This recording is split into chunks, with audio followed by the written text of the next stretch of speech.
aí na descrição também. Vamos lá. Marcos Braz, vamos começar falando sobre esse assunto. Em manifestação nos autos do processo que corre no Tribunal de Justiça do Estado do Rio de Janeiro, o Ministério Público do Estado do Rio de Janeiro pediu arquivamento por ausência de justa causa contra o torcedor Leandro Gonçalves e autuação contra Marcos Braz e Carlos André Simões da Silva, com agressores do torcedor em briga no shopping na Barra da Tijuca.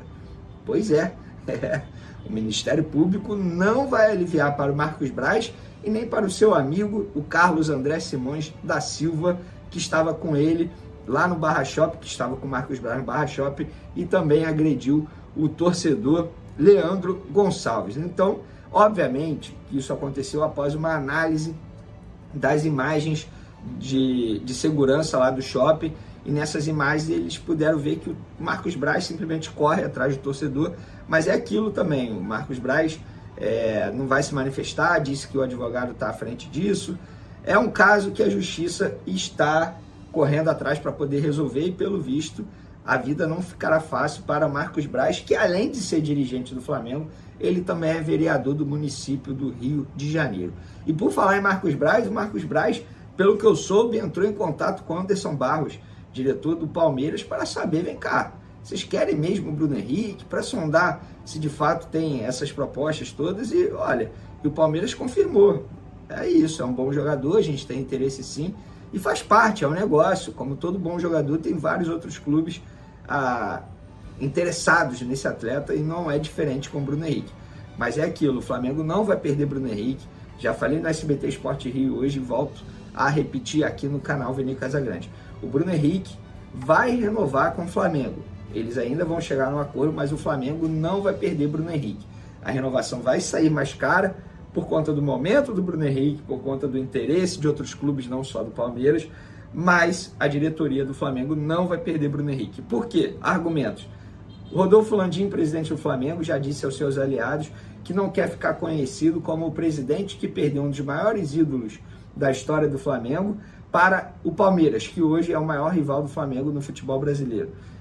2024, ano eleitoral, isso seria um baque muito grande para a situação e seria um prato cheio para a oposição. Imagina se Bruno Henrique vai para o Palmeiras de fato, e o Bruno Henrique, autor de gol de título do Palmeiras, como é que fica a situação na eleição do Flamengo em 2024? O Landim não vai dar esse mole. E obviamente eles não querem reforçar também um rival no futebol brasileiro. Vai ser caro para o Flamengo? Vai. Vai dar trabalho para o Flamengo? Vai. Inclusive, nessa quinta-feira, em Belo Horizonte, local do jogo entre Flamengo e Cruzeiro, na verdade Cruzeiro e Flamengo, a diretoria do Flamengo vai se reunir com o empresário do Bruno Henrique, Denis Ricardo, para poder tratar da renovação. Ué, Vini, por que em Belo Horizonte? Simples. O Denis Ricardo, ele mora em Belo Horizonte, ele é natural de Belo Horizonte. Então, não é nenhum absurdo essa reunião ser marcada lá, tá? Então, eles vão se reunir nessa quinta-feira para tratar da renovação. E eu falo para vocês, torcedores do Flamengo, vocês podem ficar tranquilos. O Bruno Henrique continuará no Flamengo em 2024. Não tem como eu dizer qual o tempo de contrato, porque nem eles sabem ainda, porque eles não têm um acordo. Mas o que eu posso garantir para vocês é que vai ter um acordo em relação ao Bruno Henrique e ele vai continuar no Flamengo para 2024. E por falar em Bruno Henrique, ele vai ser titular no jogo contra o Cruzeiro nessa quinta-feira. Repito, o jogo que vai marcar a estreia do técnico Tite pelo Flamengo. O time que o Tite esboçou na atividade dessa quarta-feira pela manhã no Ninho do Urubu foi Rossi, Wesley, Fabrício Bruno, Davi Luiz e Ayrton Lucas. Thiago Maia, Eric Pulgar, Gerson, Everton Ribeiro, Bruno Henrique e Pedro. 2 destaques aí, na verdade 3 destaques. Gerson, ué, Vini, como assim? Estava com a seleção brasileira. Ele desembarcou pela manhã no Rio de Janeiro, foi direto para o Ninho do Urubu para treinar e treinou junto com os demais companheiros e treinou no time titular. Arrascaeta, que estava com ele, servindo a seleção uruguaia, ontem inclusive foi Brasil e Uruguai, já a gente vai falar sobre o Neymar, porque a notícia é extremamente triste envolvendo o Neymar. Os dois chegaram juntos, o Arrascaeta foi para o Ninho também, mas não treinou com o grupo. O Arrascaeta, vale lembrar, ele está recém-recuperado de uma grave lesão muscular, então tem que ter uma certa cautela. Ele sendo relacionado, ele será reserva no jogo contra o Cruzeiro nessa quinta-feira. Outro destaque aí, Gabigol, portanto, fica como opção no banco de reservas. O Tite já havia avisado, ele não enxerga Pedro e Gabigol como concorrentes à vaga de centroavante. Na verdade, ele enxerga o Gabigol como um ponta, um atacante que joga mais aberto, mais solto, não é centroavante.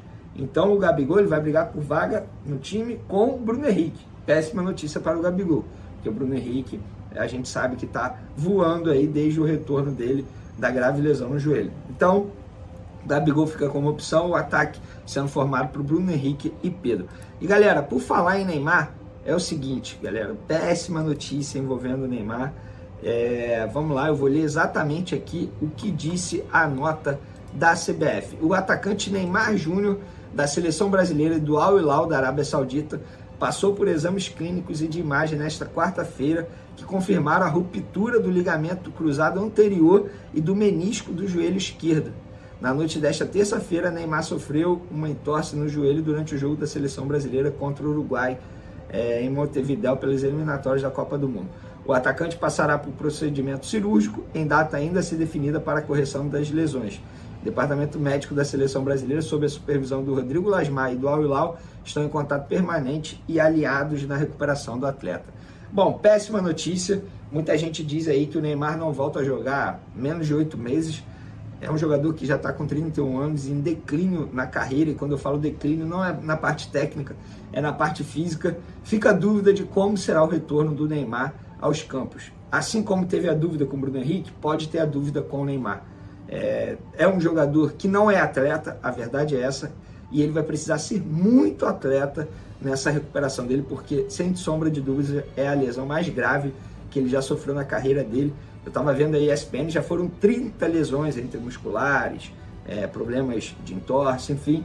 Essa, sem sombra de dúvidas, é a mais grave e é a que vai demorar mais tempo de recuperação aí. Então, forças ao Neymar, espero que ele tenha força mental para poder voltar muito bem aos gramados, mas é difícil, porque ele vai ter que ser um atleta que ele nunca foi, focar muito na recuperação. Inclusive, estou até curioso para ver como é que vai ser essa recuperação, porque o Neymar, toda vez que se machuca, ele pede para se recuperar no Rio de Janeiro, Mangaratiba.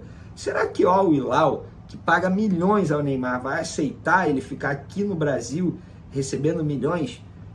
Os árabes podem muito bem falar, não, você vai ficar aqui para participar de evento com a gente, enfim, você vai ficar aqui. Inclusive, o Al Hilal vai gastar, no mínimo, 420 milhões com o Neymar sem ter o jogador em campo durante a recuperação da lesão no joelho. O salário do craque brasileiro é de 70 milhões de reais por mês. O contrato de 2 anos custará 1,7 bilhão ao clube. Gente, é muita grana. Os árabes, obviamente, devem estar tristes com essa grave lesão do Neymar. Força ao Neymar, que ele volte logo em breve aos gramados. Valeu, galera! Tamo junto, um forte abraço e